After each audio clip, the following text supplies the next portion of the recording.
देखिए, साइबर के विभिन्न प्रकार के जो हैं अपराध लोगों के साथ हो रहे हैं। उसमें सबसे महत्वपूर्ण है कि एक तो अवेयर रहना, जागरूक रहना, जिस पर हम समय समय पर जो है विशेष निर्देशन जो है अपनी तरफ से जारी करते रहते हैं, जो एडवाइज़री है। तो उसको ज़रूर आप लोग पढ़ें, उसको ज़रूर उसके विषय में नेट पे भी सर्च करें। और हमारे जो हरियाणा पुलिस का ट्विटर हैंडल है या झज्जर पुलिस का ट्विटर हैंडल है, उसके माध्यम से भी हम जागरूकता से संबंधित जानकारी देते रहते हैं। अखबारों के माध्यम से, अन्य मीडिया के माध्यम से भी जानकारी देते रहते हैं। तो वो आपको अवेयर रहना है। बहुत ही सिंपल सी बातें हैं कि जैसे अपना ओटीपी किसी से शेयर नहीं करना, कोई अननोन वीडियो कॉल आए तो उसको अटेंड नहीं करना, उसमें आजकल एक्सटॉर्शन हो जाता है, ठीक है। या फिर जो भी आप ट्रांजैक्शन कर रहे हैं वो वेरीफाइड हो 2 या 3 बार कि वो सही हो रहा है कि नहीं ट्रांजैक्शन। और कोई भी जहाँ डाउट लगे वहाँ कंसर्न अथॉरिटी, चाहे वो बैंक के कोई नोडल ऑफिसर हैं वो हो गए, या कोई ओटीपी आया है लोन वोन या किसी चीज़ का आया है या इंश्योरेंस का आया है, तो उनसे सुनिश्चित आप बात कर लें उसी समय पर अगर कोई डाउट आता है तो। और तब भी डाउट रहता है तो थोड़ा उस ट्रांजैक्शन को डिले कर लें, जब तक आप कंफर्म ना हो जाए तब तक वो ट्रांजैक्शन ना करें। तो ये तो सबसे महत्वपूर्ण है कि आपको अपना बचाव करना है, जो कि प्रिवेंशन करना है। साथ ही बाय द वे आपके साथ कोई फ्रॉड हो जाता है तो 1930 एक नंबर है, उस पर आप कॉल करें, उस पर तुरंत आपका जो है केस लिया जाता है और जो कि फिर पुलिस के पास पहुंचता है। वहाँ आप फ़ोन करके अपना जो ट्रांजैक्शन है उसको होल्ड भी करवा सकते हैं, जो कि आपके अकाउंट से चला गया लेकिन दूसरे अकाउंट में नहीं जाएगा। तो 1930 है, और हमारे मिनिस्ट्री ऑफ होम अफेयर्स का पोर्टल है, उसका ज़रूर आप लोग इस्तेमाल करें। और साथ ही जो लोकल पुलिस है अपनी, अब हरियाणा के हर ज़िले में साइबर थाने हैं, तो वहाँ जाके इस विषय में जो है आप इन्फॉर्म करें जितना जल्दी जा सकते हैं, ताकि उस पर त्वरित कार्रवाई हो सके। तो ये तो साइबर फ्रॉड का था।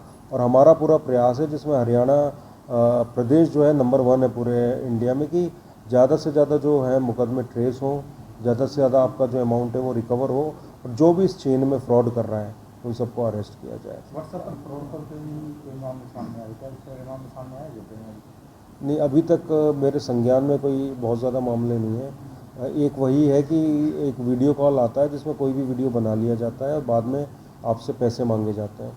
तो सबसे पहले तो अननोन नंबर है तो उसको वेरीफाई कर लें उठाने से पहले, और आपको कोई डाउटफुल लगता है तो उस वीडियो कॉल को अपना उठाएं।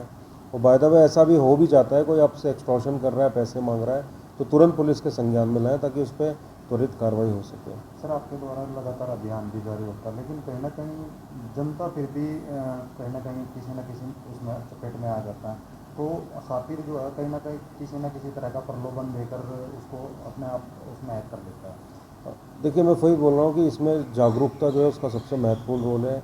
आपको, हमको, सबको जागरूक रहना पड़ेगा। और कहीं भी 1% भी डाउट आ रहा है तो उन फाइनेंशियल ट्रांजैक्शन, उन मोबाइल से जो है कहीं पे भी कॉल, कहीं पे भी चैट, उससे हम लोग सावधान रहें। कोई भी ओटीपी शेयर करने से सावधान रहें। और उसमें जो मैंने बताया कि सावधानी ही सबसे बड़ा बचाव है, तो सबको इसमें सावधान रहना पड़ेगा। और वो विभिन्न प्रकार के प्रलोभन देते हैं आपको, और विभिन्न प्रकार से आपको कोशिश करते हैं कि आप उनके शिकंजे में फंसें। तो उससे भी हमको सावधान रहना पड़ेगा। कोई भी इजी मनी नहीं होती कि आपको किसी भी चीज़ में बहुत जल्दी पैसा मिल जाएगा। तो हमेशा सावधान रहें, सतर्क रहें, यही इसका बचाव है। और कुछ हो भी जाता है तो तुरंत पुलिस को इस विषय में आप लोग सूचित करें। दरअसल नशा ज़्यादा बढ़ रहा है, छोटे युवाओं में ज़्यादा नशा बढ़ रहा है, तो उसको रोकथाम के लिए कोई नई रणनीति बनाई गई है?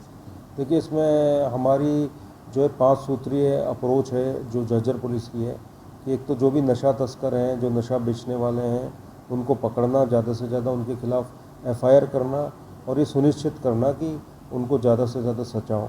इसी के तहत हमने जो है पेट एनडीपीएस की 2 लोगों के विरुद्ध जो कार्रवाई है वो कि प्रदेश की स्क्रीनिंग कमेटी के द्वारा अप्रूव हो चुकी है, जिसमें कि 1 साल तक बेल नहीं मिलती है जो भी अपराधी है उसको। तो वो भी हम कर रहे हैं। दूसरा हमारा है कि जो भी पर्चे होते हैं उनको अपने कंक्लूजन तक ले जाना, यानी कि उसमें सज़ा दिलाना ज़्यादा से ज़्यादा। तो जो भी हमारे बड़े अमाउंट के पर्चे हो रहे हैं उसको हमारी एक चिन्हित अपराध की एक लिस्ट है कि जिसमें फाइनल उस तक जो प्रोसिक्यूशन होता है, जो पीपी होता है, उनकी भी जिम्मेदारी बनती है। तो उसमें हम सारे कमर्शियल क्वांटिटी के जो हैं वो डाल रहे हैं, जो भी पर्चे होते हैं। और साथ ही जो है हम जा रहे हैं वहाँ तक जहाँ से ये नशा लेके आते हैं, जिसमें हमारी टीम उड़ीसा भी गई है, आंध्र प्रदेश भी गई है, तेलंगाना भी गई है, हिमाचल भी गई है, और बिहार भी गई है। तो कई हमने जो नशा तस्कर जो वहाँ से बेचते हैं उनको भी हमने अरेस्ट करने में जो है कामयाबी मिली है, और उन पर भी कार्य चल रहा है ताकि जो नशा है उसको जड़ से हम लोग मिटा सकें।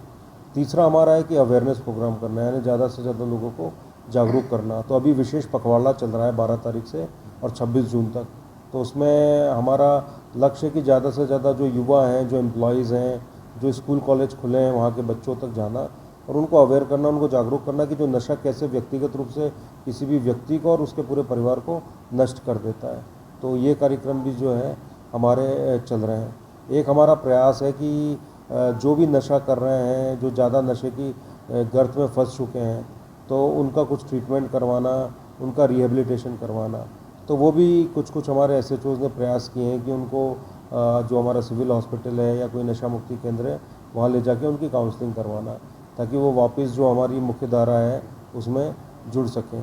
और पांचवा हमारा है कि जो भी आप लोग हो गए या अन्य जो भी माध्यम है, समाज के विभिन्न गणमान्य लोग हैं, अन्य हमारे जो नागरिक हैं, उससे कोई भी अगर आइडियाज़ आते हैं, जैसे आज मैंने हमारे सभी पत्रकार बंधुओं के साथ मीटिंग ली, तो उसमें कई अच्छी सजेशंस आई, कुछ अच्छे फीडबैक आए, तो उनको भी ऑन ग्राउंड इम्प्लीमेंट करना, ताकि और भी जो नशे के विरुद्ध हमारा युद्ध है उसमें हम और मजबूती के साथ सफल हो सकें और नशे को कम से कम कर सकें। पहले भी हमने गाँव में ये अभियान चलाया, उसमें कितनी सफलता मिली है सर? देखिए, उसमें सफलता मिली है। कई हमारे ऐसे आदर्श गाँव थे जहाँ कोई भी नशा नहीं करता है, उनको हमने सम्मानित भी किया और उससे एक अच्छा संदेश समाज में गया। जो दूसरे सरपंच थे या दूसरे जो पार्षद थे या दूसरे वार्ड थे, वहाँ एक अच्छा मैसेज गया कि हमको अपने बच्चों को नशे से दूर रखना है।